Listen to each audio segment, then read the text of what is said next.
Hartas cosas que hacer. Bien, entonces, como explicábamos,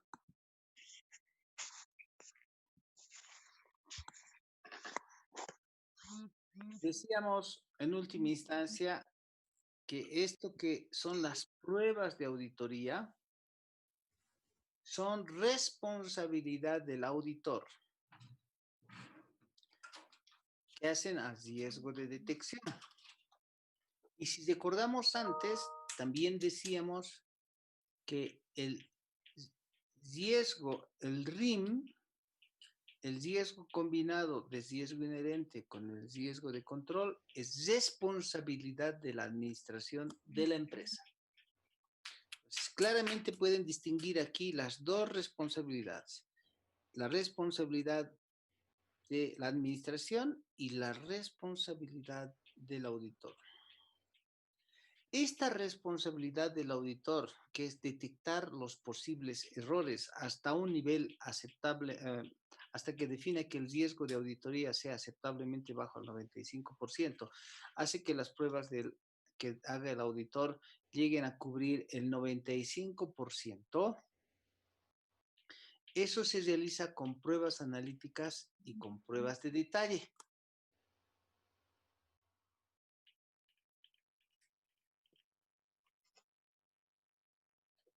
Esas pruebas analíticas que realice el auditor posiblemente no detecten los errores. Si las pruebas analíticas no detectan los errores, la probabilidad de que los procedimientos analíticos no detecten los errores se conoce como riesgo de procedimientos analíticos. ¿Qué es el riesgo de procedimientos analíticos? La probabilidad de que las pruebas analíticas que realiza el auditor, que es de responsabilidad del auditor, no detecten errores. Entonces los auditores también pueden hacer no solamente pruebas analíticas, sino los auditores pueden hacer también pruebas de detalle, pruebas monetarias de detalle. Pero esas pruebas de detalle también tienen un grado de probabilidad de que no detecten errores. Por lo tanto, la probabilidad de que las pruebas de detalle realizadas por el auditor no detecten errores, a eso se conoce como riesgo de pruebas de detalle. La probabilidad de que las pruebas del auditor, las pruebas de detalle del auditor, no detecten errores, a eso se conoce como riesgo de pruebas de detalle. Preguntas.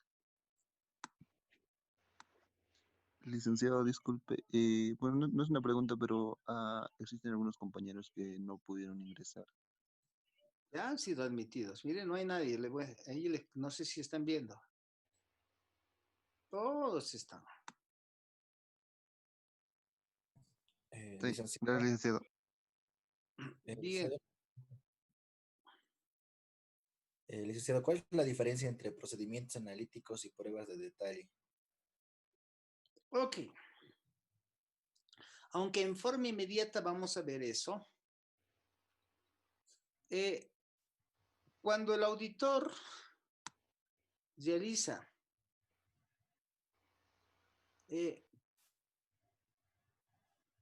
comparaciones de datos, cuando el auditor realiza relaciones, cuando el auditor realiza ratios, cuando el auditor con la información hace comparaciones y tendencias, a eso se conoce como procedimientos analíticos y estos tienen que estar basados en bases de datos mayores. En cambio, cuando la prueba se realiza tratando de identificar, descomponer un todo en sus partes, por ejemplo, dicen, esta es la cuenta inventarios. A ver, lo descompondré en su detalle. De este inventario, cuántos productos terminados, cuántos son productos en procesos, cuánto de estos son, bueno, y así los diferentes tipos de inventario los está descomponiendo. Pero no es suficiente. Después dice cuántos son los productos terminados. Y a esos productos terminados los clasifica, los estratifica y dice, en estos productos terminados tengo pantalones, camisas, chompas y medias. Lo ha descompuesto. ¿Por qué? Porque es prueba de detalle, lo está descomponiendo. Y después de eso, de cada uno de ellos saca una muestra descompuesta. Y sobre esa muestra identifica elementos, composiciones, por decir, si tengo aquí, decía, pantalones, entonces el inventario de pantalones lo que va a hacer es ver cómo compone el saldo de pantalones, con qué órdenes de compra, notas de entrada, no sé cómo, pero esto tiene una composición de varias compras realizadas y ve sus facturas, etcétera. Eso se llama pruebas de detalle. Entonces, a diferencia de los procedimientos analíticos ven solo comparaciones, solo tendencias, solo relaciones. En cambio, las pruebas de detalle descomponen un todo en sus partes hasta llegar a los elementos que componen una cuenta. Eso es. Es igualito que el laboratorio, ¿no? Te sacan una muestra de sangre y llevan al laboratorio y miran en el microscopio y descomponen el todo en sus partes para saber cuántas células tienen, qué tipo de, hasta llegar al nivel de molécula. ¿Ok? Eso es prueba de detalle. Pero vamos a ver eso enseguida. Entonces, concretando, ¿qué es un riesgo inherente? Es la pregunta. ¿Qué es un riesgo inherente? Aunque ya les he explicado que tiene mucha relación con la naturaleza del negocio, naturaleza del rubro, la cuenta o el elemento, sin considerar el control interno. Es la probabilidad de que por su naturaleza esa transacción, ese elemento de transacción nos traiga riesgo de error en los estados financieros. Ahora viene la definición que es abstracta, fíjense, ¿no? Pero ya como ustedes les he explicado antes, por eso les he explicado antes, para que no se confundan, esta es la definición abstracta. Es la susceptibilidad de que una aseveración de una aseveración a una representación errónea, o sea, de que la aseveración en los estados financieros tenga errores o una representación incorrecta que pudiera ser de importancia relativa, que pudiera ser material, ¿de acuerdo? Si ustedes quieren aquí, le cambian esta palabra y dicen que importancia relativa es lo mismo que materialidad, que pudiera ser material.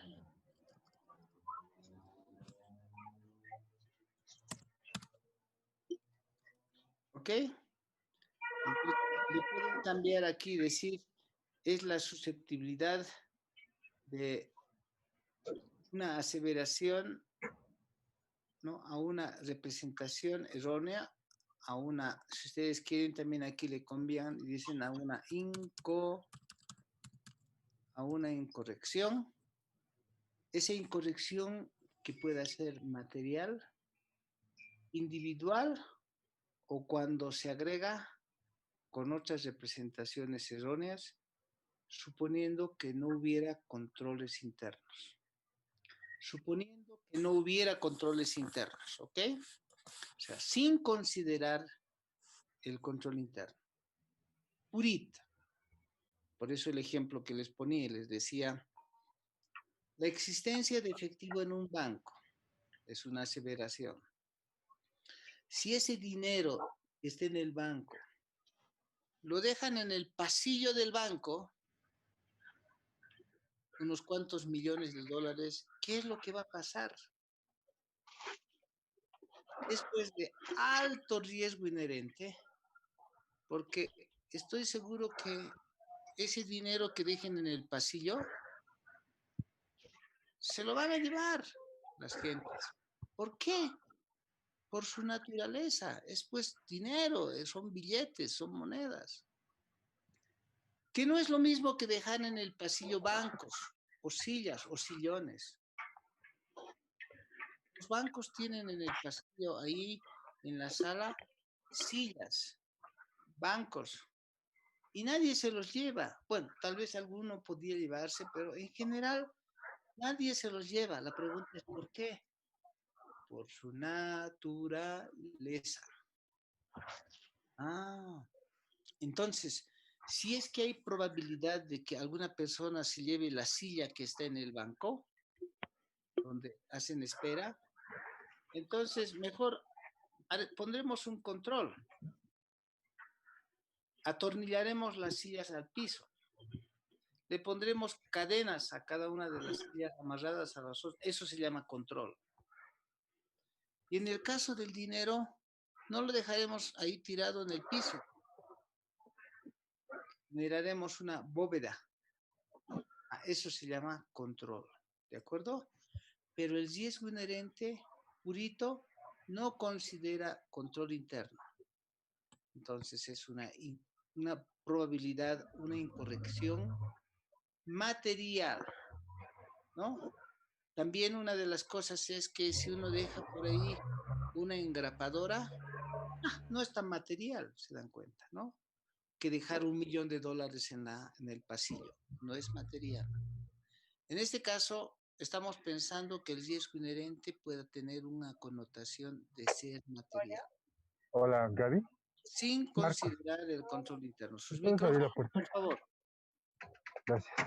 Micrófonos, por favor. ¿Ok? Por ahí, Jocelyn, estás con micrófono abierto. Judith Ramírez, también estás con micrófono abierto. Rogelio Mamani, estás con micrófono abierto. Por favor, apaguen sus micrófonos. Bien. Entonces, estos riesgos inherentes y otros se derivan de varias condiciones.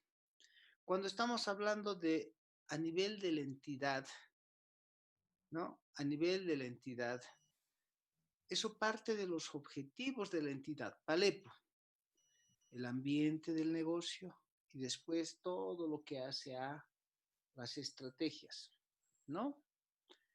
Ahí, ¿por qué? Porque uno quiere lograr un objetivo, porque riesgo puro no es otra cosa que la probabilidad de no cumplir con un objetivo. Entonces, los riesgos inherentes se generan en el propio negocio, ¿sí? ¿Por qué? Por su naturaleza, así son los negocios, ¿sí? Así son los negocios. Entonces, si ustedes tienen un negocio en el que son, por decir, a ver,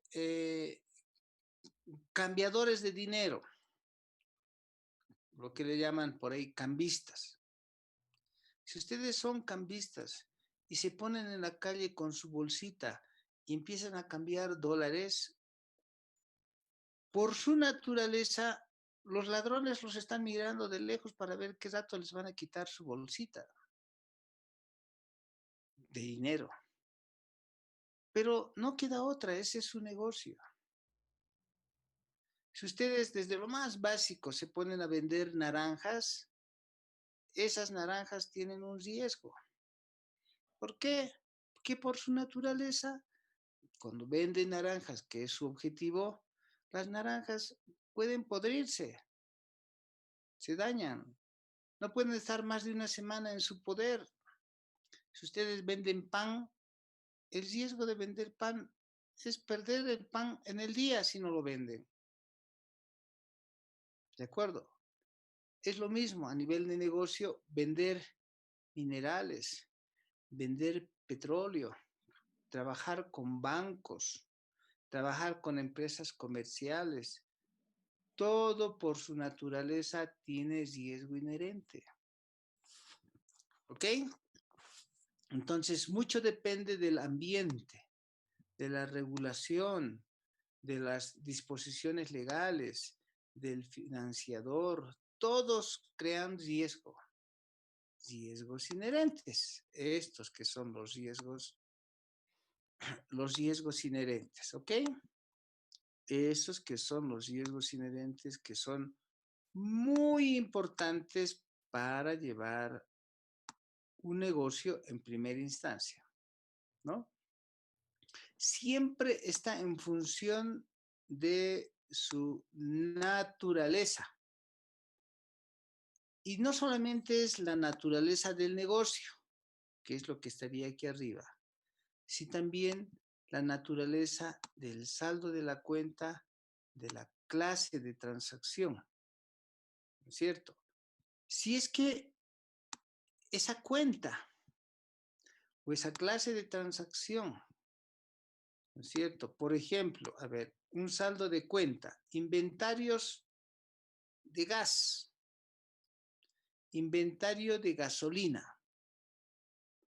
El inventario de gasolina, la existencia de gasolina, gas, no es la misma existencia a las 3 de la mañana en que la temperatura está a 2 grados bajo cero, que a las 6 de la mañana la temperatura está a 1 grado, que a las 12 del mediodía que la temperatura está a 15 grados, que a las 2 de la tarde que está a 20 grados. No es lo mismo. ¿Por qué? Por su naturaleza. El gas es volátil, la gasolina es volátil.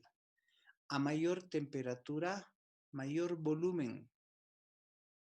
Ah, ¿y cómo pues se calcula la existencia? Hay pues cálculos que son complejos de los ingenieros petroleros para saber cuánto hay de existencia de gas, cuánto hay de gasolina, considerando temperaturas, etcétera. Hay cálculos complejos. Esos cálculos complejos obviamente los hacen que el controlar gasolina, el controlar gas, el controlar minerales sean de alto riesgo inherente. ¿Ok? También tiene que ver mucho el valor de los inventarios. ¿Sí? También tienen que ver los estimados contables. Ejemplos también puede ser que haya insuficiencia de capital de trabajo para continuar operaciones que hace de riesgo inherente alto a un negocio. ¿Sí? La reducción o inestabilidad de la industria. Y así podemos empezar a definir, por ejemplo, la competencia. La competencia. Si un negocio tiene mucha competencia, entonces ese negocio es de alto riesgo inherente. Puede fracasar, no es definitivo, pero puede fracasar. Si es que una empresa tiene una alta dependencia tecnológica, puede fracasar. O sea, puede fracasar en el cometido que tienen o en el objetivo que tienen. ¿De acuerdo? Entonces, hay que ver la naturaleza. Claro está que cuando el riesgo inherente, como hace un rato decíamos aquí, es como la lluvia. El riesgo inherente es como la lluvia. ¿Ok? El riesgo inherente, por su naturaleza, es como la lluvia.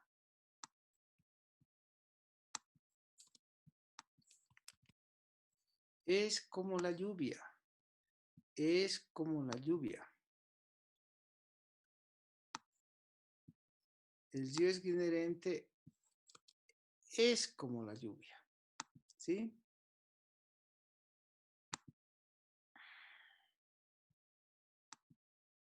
Bien. Entonces, el riesgo inherente es como la lluvia.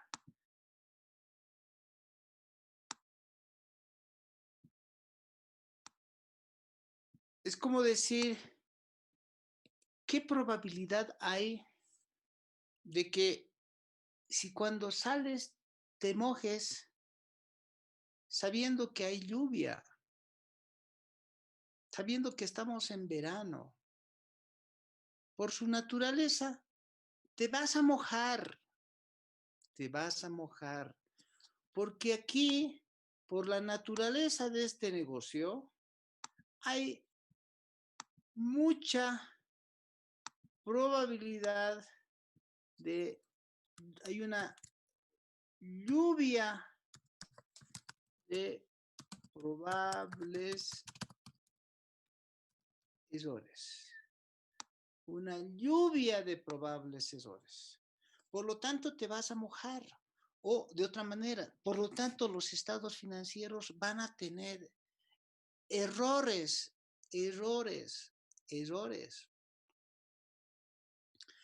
Para que no hayan errores, entonces, lo que puedes hacer es ponerle un paraguas.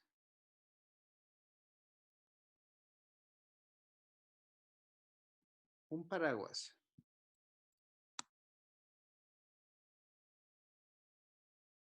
Si tú pones un paraguas a esta probabilidad, para esta lluvia de posibles errores, a esto que estás poniendo aquí, a eso se llama control interno. Control interno. Este es el control interno. Si tú tienes control interno, es probable que no te mojes porque eso es un paraguas.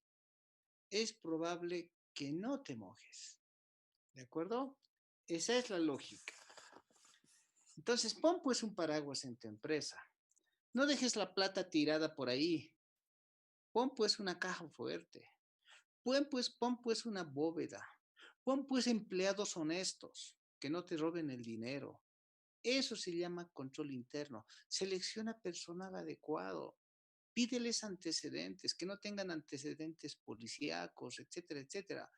¿No? Trata de buscar el mejor personal, porque si no, vas a tener problemas.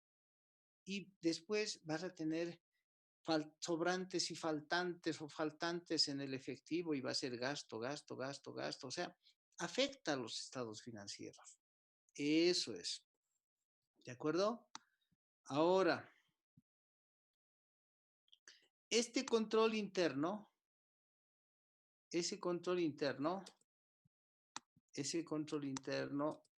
también puede fallar. ¿Cómo es que puede fallar? Lo que pasa es que de repente,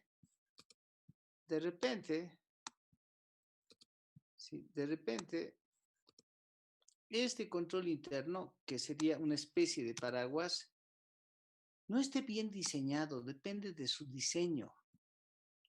O sea, si un paraguas fuese más o menos así, ¿ok? Tuviese este diseño.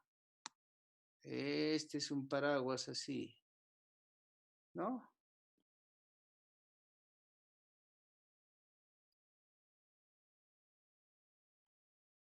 este fuese el diseño de su paraguas, entonces su paraguas está mal diseñado. Aquí se va a acumular el agua y después igualito nomás se van a mojar. Entonces, mucho depende del diseño. ¿De acuerdo? O puede depender el diseño de la contextura. ¿Sí? Puede ser que la tela que hace a este paraguas, la tela que hace a ese paraguas, sea una tela, digamos que está muy bien en parte, aparentemente está bien el paraguas, pero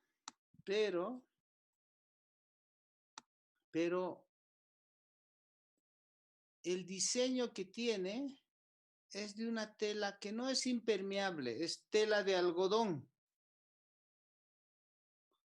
Entonces quiere decir que el control interno va a dejar pasar los errores, va a dejar pasar la lluvia de errores.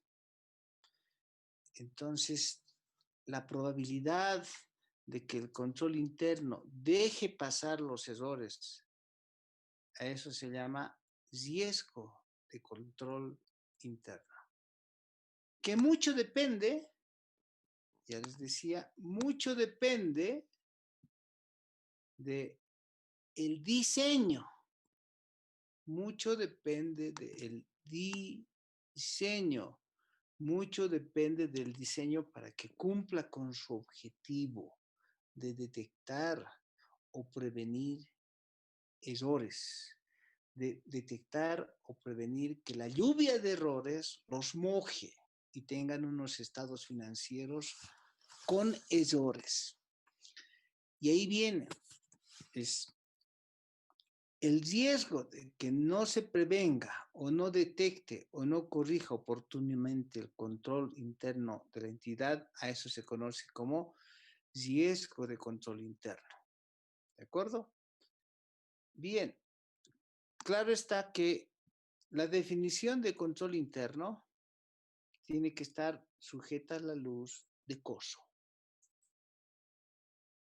Y repitiendo, el riesgo de detección que es responsabilidad del auditor es que puede ser que los procedimientos que emplea el auditor,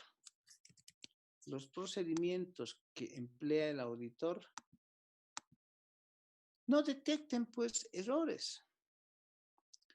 Si no detectan errores, a eso se conoce como riesgo de detección, la probabilidad de que las pruebas de auditoría no detecten errores de importancia relativa, que pudieran ser materiales, ya sea en forma individual o en forma agregada. Bien. En última instancia, lo que queremos hacer también es que finalmente, al final, después de que se consideren los riesgos a nivel de negocio y los controles a nivel de negocio con COSO, debemos bajar hasta las aseveraciones. Una por una, las aseveraciones deben ser consideradas a nivel de cuentas en los estados financieros, a nivel de saldos de cuenta en los estados financieros o a nivel de transacciones de los estados financieros. Para llegar al RIM, si ustedes quieren también le inserto. Estamos yendo, a ver, voy a hacer una llamadita, no sé si aquí está mejor no sé si hay iconos, no. Este está bien nomás. A ver, ¿dónde más abajo debe haber algo que me gusta? Ahora sí, este me gusta. Este.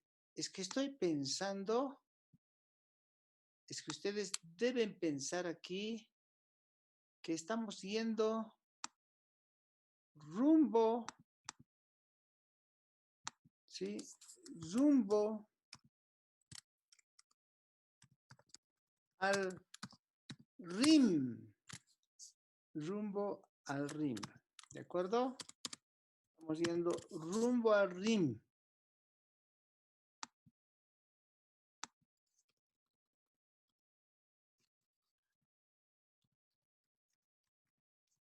Rumbo al RIM.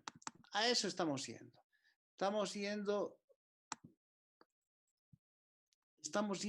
a buscar el RIM. Estamos yendo a buscar el RIM. Estamos yendo a buscar el RIM. ¿De acuerdo? A nivel de aseveraciones, el riesgo de incorrección material. Para eso, las aseveraciones, de acuerdo con la nueva NIA revisada, de acuerdo con la NIA 315 revisada del año 2017, ¿sí? Las aseveraciones hoy en día se utilizan en dos categorías. Antes era en tres, ahora es en dos. En clases de transacciones y en categoría de saldos de cuenta. ¿Ok? En categorías de... Voy a tratar de cambiar esto. Decía, en categoría de clases de transacciones y en la categoría de saldos de cuenta. ¿Qué es lo que se busca en la categoría de saldos de cuenta? Son existencia, derechos, obligaciones, integridad, valuación, ¿no? Imputación más presentación, de acuerdo con la nueva NIA, donde los más importantes son existencia, derechos, obligaciones y valuación. Le voy a cambiar de lugar, ¿no? Esos tres son los más importantes: existencia, derechos, obligaciones y valuación, complementados con integridad y presentación. En cambio, en clase de transacciones, lo más importante son probar ocurrencia, integridad, exactitud, complementados con corte, clasificación y presentación. Y por cada uno de estos debemos ir, como decía antes, rumbo al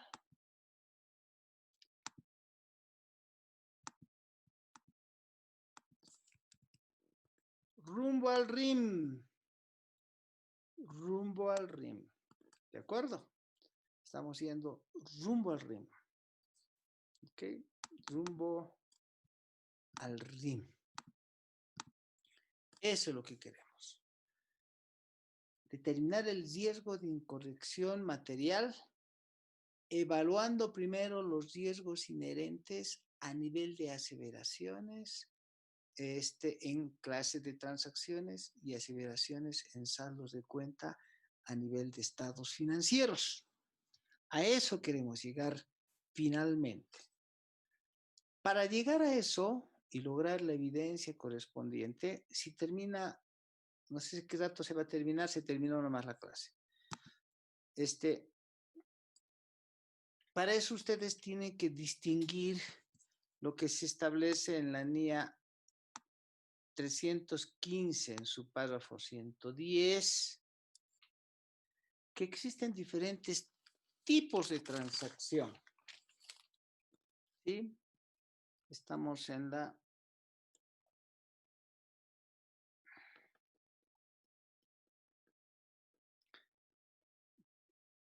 tipos de transacción, ¿no? ¿Por qué? Porque el tratamiento de las transacciones para lograr evidencia, ¿no? No es la misma. Entonces, tipos de transacciones para lograr evidencia.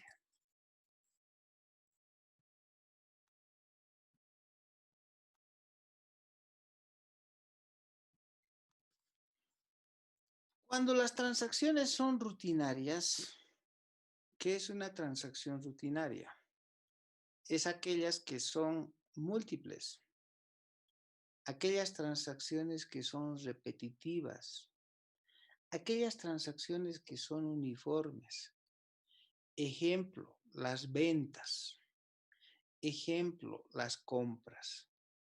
Se vende, se vende, se vende, se vende. ¿Y qué se hace para vender? Se factura, se factura, se factura, se factura, se factura, se factura, se factura. ¿Y qué más se hace para vender? Se entrega la mercadería ¿con qué? Con nota de remisión, nota de remisión, nota de remisión, nota de envío, nota de envío, nota de envío. Ay, qué aburrido, es rutinario. Siempre, sí, se vende, se factura, se entrega con nota de remisión. ¿Se ven? Eso es rutinario. Es múltiple, repetitivo, uniforme. Y cuando son múltiples, quiere decir que son pues, no son un hito por día, 2 por día, son 100 por día, 200 por día, 1000 por día, 5000 por día, 1.000.000 por día. En un banco, lo que se tiene es, todos los días se hacen depósitos. ¿Cuántos? En todo el país, en mi banco, son miles, millones de depósitos. Esas son transacciones rutinarias, múltiples, repetitivas, uniformes. ¿Ok? Esas son las transacciones rutinarias. Y por lo tanto, pues, eso habrá que ver cómo es que se catalogan día a día. Día a día, cómo se catalogan esas transacciones. Quiero pegar esto. No quiero.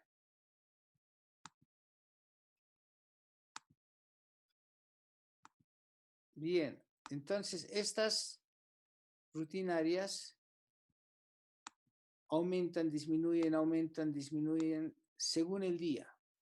Son múltiples. En cambio, las no rutinarias son todo lo contrario. Las rutinarias inclusive hacen al giro propio del negocio. Comprar, vender, ¿no? Las no rutinarias son esporádicas, son pocas, ¿de acuerdo? No son repetitivas en el periodo, son esporádicas. Suceden una que otra vez, suceden pocas veces. Entonces, son